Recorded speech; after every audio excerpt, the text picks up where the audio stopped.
Hi, this is Mr. Payton. Welcome to my book review. Today we're going to talk about Chapter 2, which I titled First Grade. Remember, all of my chapters are a metaphor for the years, the names of the years that you go through in school.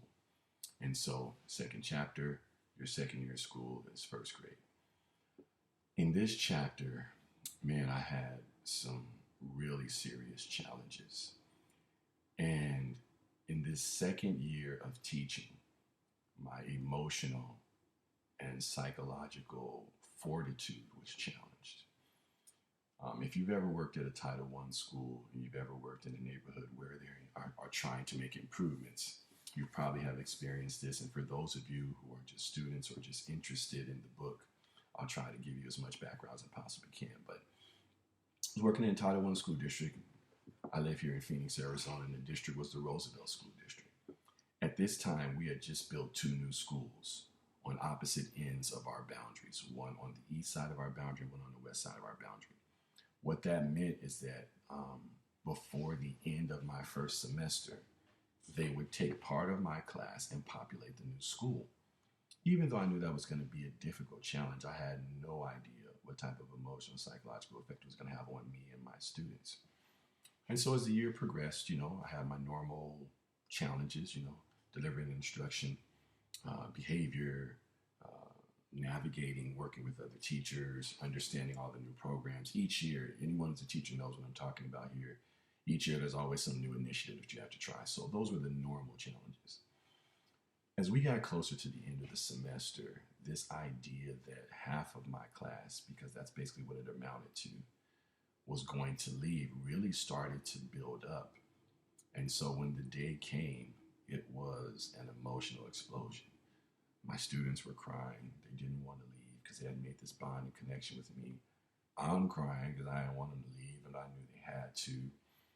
And it was just something else. And so I remember when I went home for my winter break, I really had to collect myself emotionally because I was so frustrated. Because remember, as I said in my first chapter book review, I grew up in this neighborhood. This is my school, literally my school. My picture is still up in the office.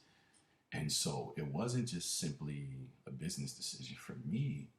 I had to go back in the neighborhood and talk to parents and explain why this happened. And of course, some way, somehow, they found a way to divide the students along racial lines. So the African American students had to move, the Hispanic students stayed. So of course that became an issue.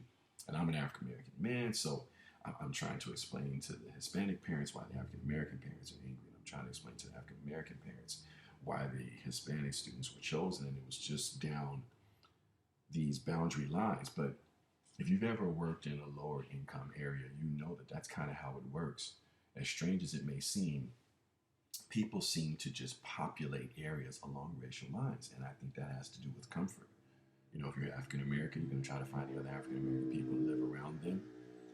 If you are Hispanic, you're going to try to live around the other Hispanic people. And so that's a difficult thing. And nevertheless, that year just really pushed me in that area. So what I started to do was develop some strategies and kind of start supporting myself in how I was going to handle these emotional situations moving forward. I'm always attached to my students because I love on them and I invest in them. So I'm never going to become a robot as an educator. But I had to find the balance between that and the business aspect of things. I didn't figure it out that year, but that was the year that I recognized that I needed to work on that. So as you read my second chapter and you're looking at how I'm writing and what happened in those years, think about it from that perspective. Me trying to develop the type of emotional and psychological fortitude that it was going to take to continue throughout my career. This has been a book review of my second chapter. Thank you for watching.